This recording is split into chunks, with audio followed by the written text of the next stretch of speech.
सभी माताओं और बहनों को राम राम। आपका स्वागत है हमारे चैनल उपवास व्रत कहानियाँ। आज हम आपके लिए लेकर आए हैं मासिक शिवरात्रि कथा। अगर आपको हमारा वीडियो पसंद आए तो हमारे चैनल को लाइक, शेयर, सब्सक्राइब और कमेंट करना ना भूलें। धार्मिक ग्रंथों के अनुसार हर महीने कृष्ण पक्ष की चतुर्थी पर शिवरात्रि मनाई जाती है, जिसे मासिक शिवरात्रि कहते हैं। इस व्रत के संबंध में मान्यता है कि मासिक शिवरात्रि व्रत करने से भगवान शिव अति प्रसन्न होते हैं। इस दिन मासिक शिवरात्रि व्रत की कथा पढ़ी जाती है। तो आइए अब जानें कि मासिक शिवरात्रि व्रत की कथा। मासिक शिवरात्रि व्रत की पौराणिक कथा के अनुसार चित्रभानु नामक एक शिकारी था। वह जानवरों की हत्या करके अपने परिवार का भरण पोषण करता था। वह एक साहूकार का कर्जदार था, लेकिन उसका ऋण समय पर न चुका सका। क्रोधित साहूकार ने शिकारी को शिव मठ में बंदी बना दिया। संयोग से उस दिन शिवरात्रि थी। शिकारी ध्यानमग्न होकर शिव संबंधी धार्मिक बातें सुनता रहा। चतुर्थी को उसने शिवरात्रि व्रत की कथा भी सुनी। शाम होते ही साहूकार ने उसे अपने पास बुलाया और ऋण चुकाने के विषय में बात की। शिकारी अगले दिन सारा ऋण लौटा देने का वचन देकर बंधन से छूट गया। अपनी दिनचर्या की भांति वह जंगल में शिकार के लिए निकला, लेकिन दिन भर बंदी गृह में रहने के कारण भूख प्यास से व्याकुल था। शिकार खोजता हुआ वह बहुत दूर निकल गया। जब अंधकार हो गया तो उसने विचार किया कि आज रात जंगल में ही बितानी पड़ेगी। वह वन में एक तालाब के किनारे एक बेल के पेड़ पर चढ़कर रात बीतने का इंतजार करने लगा। बिल्व वृक्ष के नीचे एक शिवलिंग था, जो बिल्व पत्रों से ढका हुआ था। शिकारी को उसका पता न चला।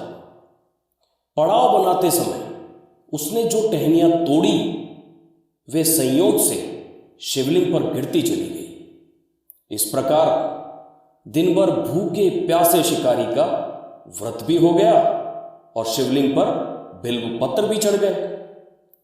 एक पहर रात्रि बीत जाने पर एक गर्भणी हिरनी तालाब पर पानी पीने पहुंची। शिकारी ने धनुष पर तीर चढ़ाकर ज्यों ही प्रत्यंचा खींची, हिरनी बोली, मैं गर्भणी हूं, शीघ्र ही प्रसव करूंगी। तुम एक साथ 2 जीवों की हत्या करोगे, जो ठीक नहीं है। मैं बच्चे को जन्म देकर शीघ्र ही तुम्हारे समक्ष प्रस्तुत हो जाऊंगी, तब मार लेना। शिकारी ने प्रत्यंचा ढीली कर दी और हिरनी जंगली झाड़ियों में लुप्त हो गई। प्रत्यंचा चढ़ाने और ढीली करने के वक्त कुछ बिल्वपत्र अनायास ही टूटकर शिवलिंग पर गिर गए। इस प्रकार उससे अनजाने में ही प्रथम पहर का पूजन भी संपन्न हो गया। कुछ ही देर बाद एक और हिरनी उधर से निकली। शिकारी की प्रसन्नता का ठिकाना न रहा। समीप आने पर उसने धनुष पर बाण चढ़ाया।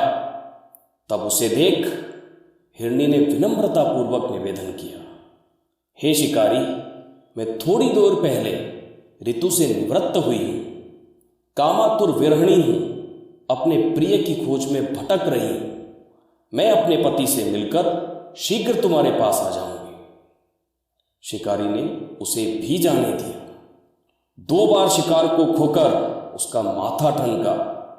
वह चिंता में पड़ गया। रात्रि का आखिरी पहर बीत रहा था। इस बार भी धनुष से लगकर कुछ बेलपत्र शिवलिंग पर जा गिरे तथा दूसरे प्रहर की पूजन भी संपन्न हो गई। तभी एक अन्य हिरनी अपने बच्चों के साथ उधर से निकली। शिकारी के लिए यह स्वर्णिम अवसर था। उसने धनुष पर तीर चढ़ाने में देर नहीं लगाई। वह तीर छोड़ने ही वाला था कि हिरनी बोली, हे शिकारी, मैं इन बच्चों को इनके पिता के हवाले करके वापस लौट आऊंगी। इस समय मुझे मत मारो। शिकारी हंसा और बोला, सामने आए शिकार को छोड़ दूं? मैं ऐसा मूर्ख नहीं। इससे पहले मैं 2 बार अपना शिकार खो चुका हूं। मेरे बच्चे भूख प्यास से व्यग्र हो रहे होंगे। उत्तर में हिरनी ने फिर कहा, जैसे तुम्हें अपने बच्चों की ममता सता रही है, ठीक वैसे ही मुझे भी। हे शिकारी, मेरा विश्वास करो, मैं इन्हें इनके पिता के पास छोड़कर तुरंत लौटने की प्रतिज्ञा करती हूं। हिरनी का दुख भरा स्वर सुनकर शिकारी को उस पर भी दया आ गई। उसने उस मृगी को भी जाने दिया। शिकार के अभाव में तथा भूख प्यास से व्याकुल शिकारी अनजाने में ही बेल वृक्ष पर बैठा बेलपत्र तोड़ तोड़ कर नीचे फेंकता जा रहा था। पौ फटने को हुई तो एक हष्ट पुष्ट मृग उसी रास्ते पर आया। शिकारी ने सोच लिया कि इसका शिकार वह अवश्य करेगा। शिकारी की तनी प्रत्यंचा देखकर मृग विनीत स्वर में बोला, हे शिकारी, यदि तुमने मुझसे पूर्व आने वाली 3 मृगियों तथा छोटे छोटे बच्चों को मार डाला है तो मुझे भी मारने में विलंब न करो, ताकि मुझे उनके वियोग में एक भी क्षण दुख न सहना पड़े। मैं उन हिरनियों का पति हूं। यदि तुमने उन्हें जीवन दान दिया है तो मुझे भी कुछ क्षण का जीवन देने की कृपा करो। मैं उनसे मिलकर तुम्हारे समक्ष उपस्थित हो जाऊंगा।